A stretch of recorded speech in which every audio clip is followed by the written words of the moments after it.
Kwa nini Yesu amekuwa ni ufufuo na kwa nini amekuwa ni uzima? Ni kwa sababu mimi na wewe kwanza tulikombolewa kupitia huo ufufuo wa Yesu Kristo.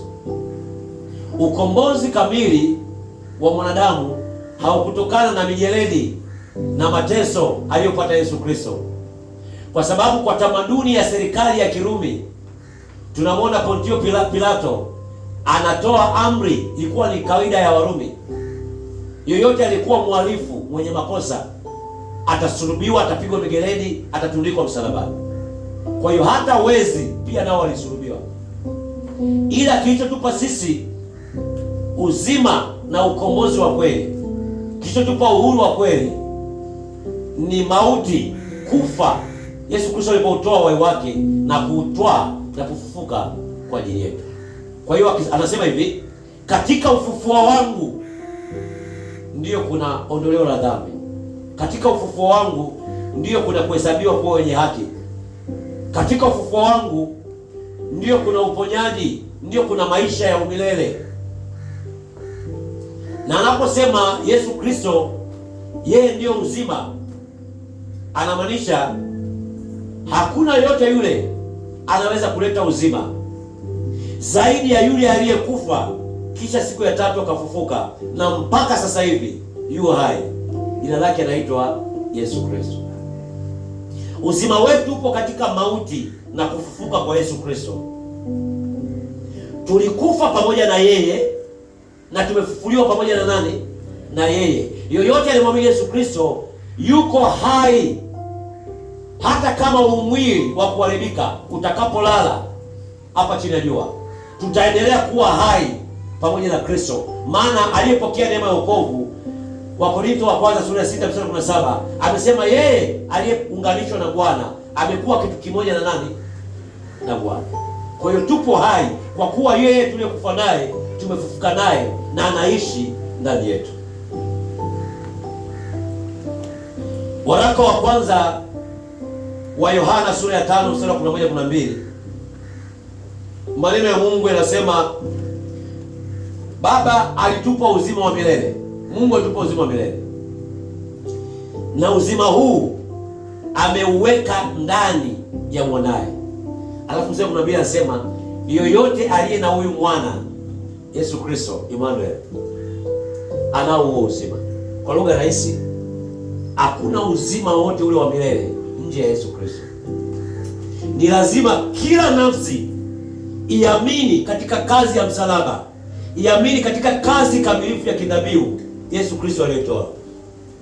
Ndio maana anasema kwenye Yohana, andika sura ya 3 mstari wa 16 na 17, anasema kwa jinsi hii Mungu aliupenda ulimwengu kisha akamtoa mwanaye. Kwa hiyo uzima uko ndani ya mwana, uko ndani ya tendo la kidhabihu Yesu Kristo alilofanya.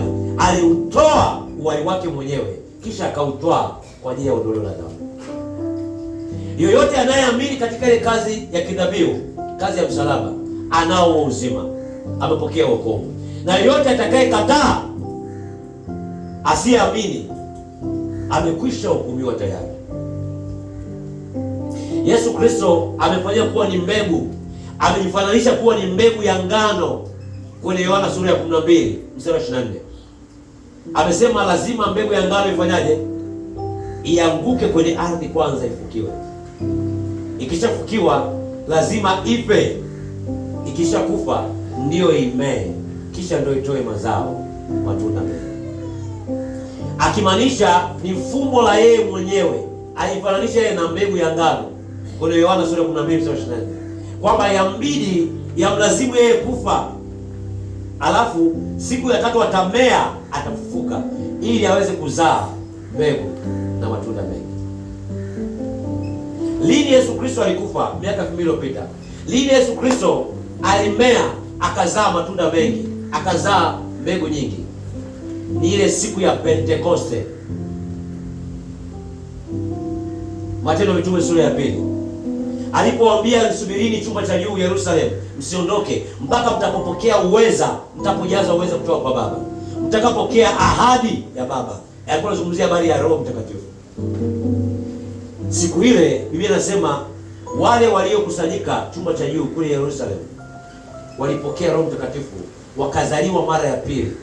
Walikuwa 120 chumba cha juu. Ndiyo mbegu ilizaa matunda. Biblia inasema siku ile ile 120 walipopata neema ya wokovu, Petro akasimama kwa ujasiri na mitume wengine na wanafunzi wengine wa Yesu Kristo, wakahubiri habari za Mnazareti, habari za Yesu Kristo. Wakaokoka zaidi ya watu wangapi? Zaidi ya watu 3000 waliokoka kwa siku moja. Kwa hiyo kulikuwa na mazao zaidi ya 3000 na kumbuka, wakisema zaidi ya watu 3000, hesabu ya kunukuu idadi ya watu katika Biblia imewatenga wanawake na watoto, inahesabu tu wanaume, watu wazima. Kwa hiyo kusikia sehemu watu 3000, kumbuka kwamba wanawake ni wengi siku zote, ni zaidi ya watu 10,000 walikuwa kwa siku moja. Bwana Yesu asifiwe. Nisikize vizuri. Katika mauti na katika ufufuo wa Yesu Kristo ndio mimi na wewe tumezaliwa.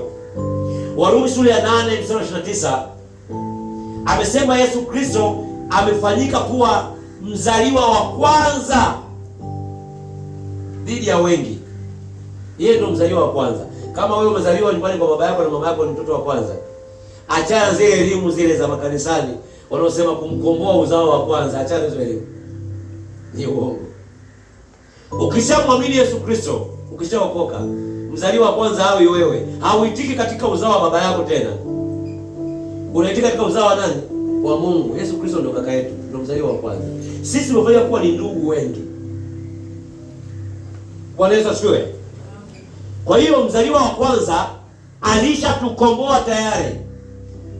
Usiseme kwamba napitia maisha magumu, hali ngumu kwa sababu nimebeba mizigo ya wenzangu. Biblia inasema Yesu Kristo ndio pekee wa kumbebesha mizigo na fadhaa zetu. Tusiwabebeshe wazaliwa wa kwanza kupitia elimu ambazo haziko sahihi za kibiblia makanisa.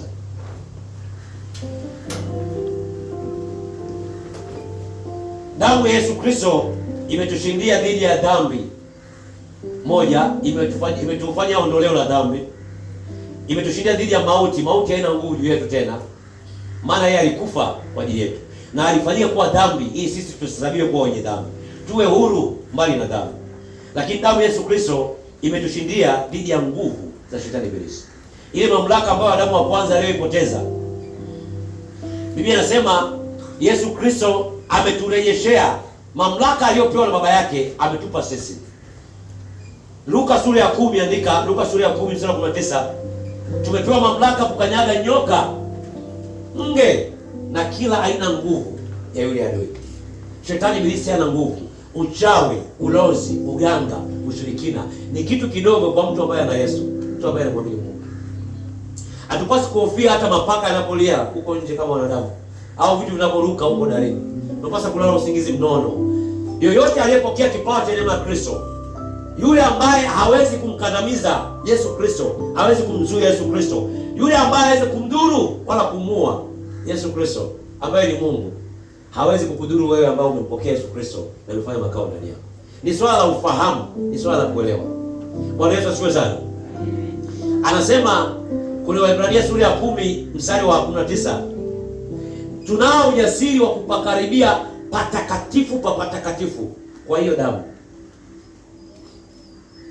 Akahubiri mhubiri wa kwanza hapa Pastor Caleb kwamba makuhani wa Kilawi walipokuwa wanachinja wanyama na kumwaga ile damu, ndio ilikuwa inawapa access, inawapa njia ya wao maombi yao kufanyaje? Kusikilizwa. Na walikuwa wanafanya mara kwa mara, maana damu yao ilikuwa ina expire, ilikuwa haina nguvu, ilikuwa haina ukamilifu. Ilipaswa damu ya mwana kondoo isiwe na mawaa, isiwe na madoa, ambao ni Yesu Kristo alitoa mara moja. Waebrania sura ya 12 mstari wa 24, andika. Anasema katika hiyo damu inanena mema kuliko ile damu ya nani? Ya Habili. Inanena mema kila itwapo leo kule maisha yetu. Waraka wa kwanza wa Petro sura ya 1 mstari wa 3 anasemaje? Ahimidiwe Mungu Baba wa Bwana wetu Yesu Kristo, ambaye kwa rehema zake nyingi alituzaa mara ya pili ili tupate tumaini lenye uzima kwa kufufuka kwake Yesu Kristo katika wafu. Kwa kufufuka kwake Yesu Kristo ndipo mimi na wewe tumezaliwa mara ya pili. Shetani kitu ambacho hakitaki, hataki tukiri na tuamini kwamba Kristo alikufa akafufuka siku ya tatu. Ndio maana wazee wa dini na wakuu wa giza, wapinga Kristo walikuwepo tokea Kristo akiwepo, tokea kanisa la awali. Waliwaonga watu waseme kwamba Yesu Kristo hajafufuka, wapoteze ushahidi. Waliwakataza watu wasubiri kwamba Yesu Kristo amefanyaje?